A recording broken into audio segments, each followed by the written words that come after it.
त्यांनी रचलेलं गीत आहे ते त्याचे अनुभव त्याच्यामध्ये सांगितलेले नाही का. आणि ते खरं आहे, त्याच्याबद्दल काय वाद नाही. नामस्मरणाचा विषय आला म्हणून आणि आम्हाला असं म्हणाले संगीत मी एक तासभर नामसंगीत गाऊ शकतो. त्या मानकऱ्यांच्या सहवासात होतो, त्याच्यामुळे संगीताचा काय परिणाम, गोडी काय लागते, पण माझा आवाज मोठा आहे, त्याच्यामुळे ना त्या आवाजाला गायकीचा गोडवा नाहीये, पण माझ्या अंतकरणाचा तो शब्द आहेत माझे. म्हणजे प्रत्येकाचा आवाज हा वेगळा असतो नाही का. त्याच्यामुळे मला देवाने असा आवाज दिलाय की देवाची कृपा आहे असं मी समजतो. प्रत्येकाचा आवाज वेगळा आहे आणि माझा असा आवाज, तुमचा तसा आवाज, काय करायचं नाही. हा आपला माझ्यासारखा आवाज या जगात कोणाचाच नाही याचा आपल्याला अभिमान वाटायला पाहिजे प्रत्येकाला. तुमचा आवाज काय नाही का, आपला आवाज तो आपला आवाज असू दे. आपण नामस्मरण हा विषय घेतलेला आहे, पण तुम्हाला खरं सांगतो, नामस्मरण हा या विषयावर बोलण्यासाठी ना आपल्या कोणाला नामाचा अनुभव नाही, आपल्या देवाचा कोणाचा अनुभव नाही का. नाम म्हणजे काय, स्वरूप, आणि स्मरण म्हणजे काय, अनुसंधान. नामाचा कोणाला अनुभव नाही, पण स्मरणाचा अनुभव सर्वांना आहे की नाही. तुम्ही तुमचा अपमान केला असेल, आयुष्यावर तुम्ही विसरणार नाही आहे की नाही. स्मरणाचा तुम्हाला अनुभव सांगा मला. नामावर नंतर बोलू आपण, आधी स्मरणावर बोलू. कारण का नामस्मरणामध्ये महाराज म्हणतात, आता तुम्हाला सांगतो पहिलं प्रकरण भगवान नाम.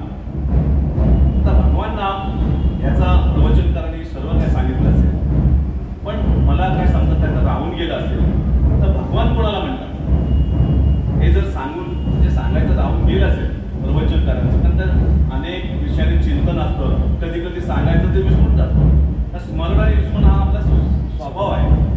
भगवान कोणाला म्हणतात, ज्यांच्याकडे स्त्री, ऐश्वर, सामर्थ्य, यश, ज्ञान आणि वैराग्य आहे अशा व्यक्तीला भगवान म्हणतात. आणि मला सांगायचं तात्पर्य की सर्व गुण आपल्या सद्गुरूंच्या ठिकाणी.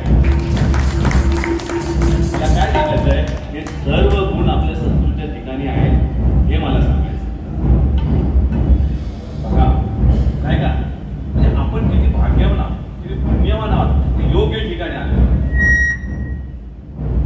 म्हणून नामस्मरण ह्या विषयावर बोलत असताना त्याच्यामध्ये स्मरणाचा मोठा वाटा आहे. आणि जसं स्मरण तसं जीवन असं महाराज म्हणतात. जसं स्मरण तसं जीवन. त्या प्रकरणामध्ये ते 6 काय 6.5 ओळीचं प्रकरण आहे नाही का. महाराज म्हणतात स्मरण हा जीवनाचा पाया आहे.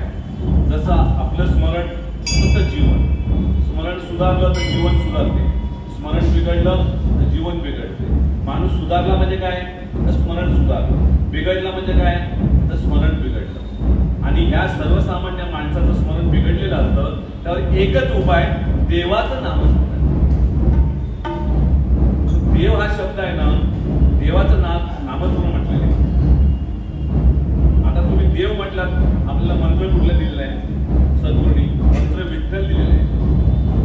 म्हणजे विठ्ठल हा मंत्र आहे, विठ्ठल हे नाम आहे. बघा, विठ्ठल हा भाव आहे आणि विठ्ठल हा देव आहे, असं सद्गुरूंचा अमृतघोष आहे.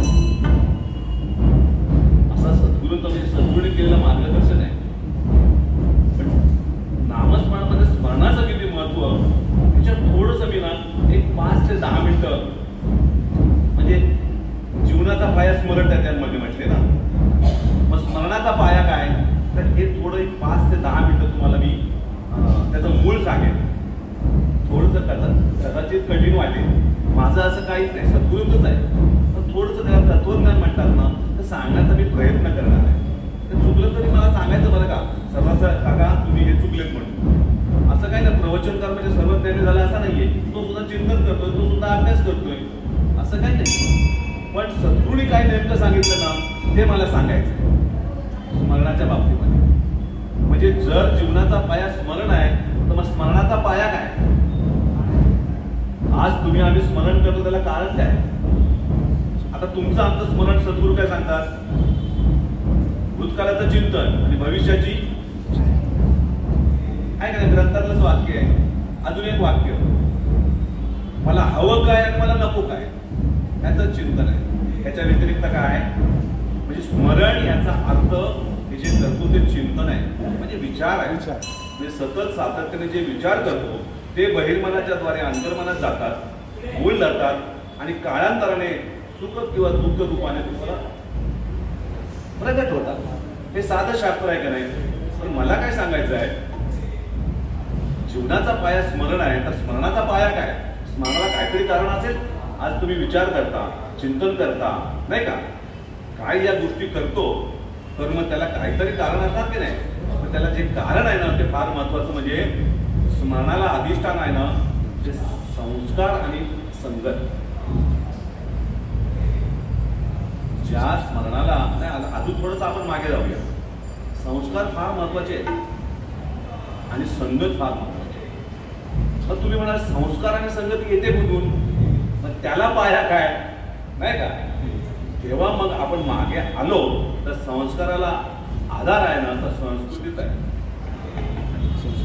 संस्कृतीपर्यंत मी थांबतो, मागे अजून आहे 2 घटक, तिथपर्यंत जात नाही. मग परत आलो आपण देवावरच येतो.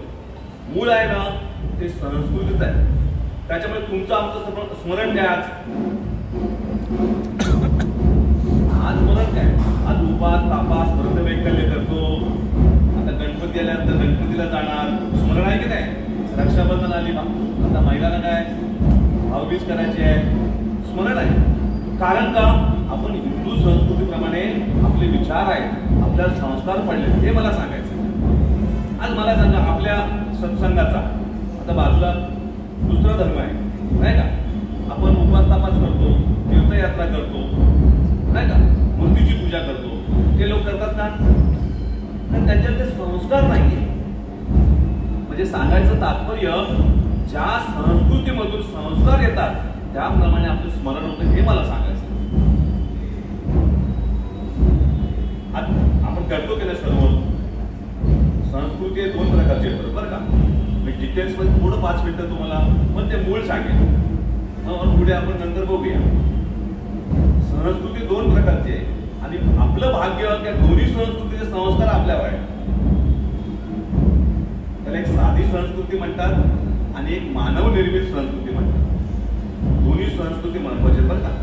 आणि आपल्यावर संस्कार आहेत ना, दोन्ही गोष्टीचे आहेत. उपास तापास पण करतो, व्रतवैकल्य पण करतो, सत्संग पण करतो, देवाची भक्ती करतो, सर्व करतो आपण.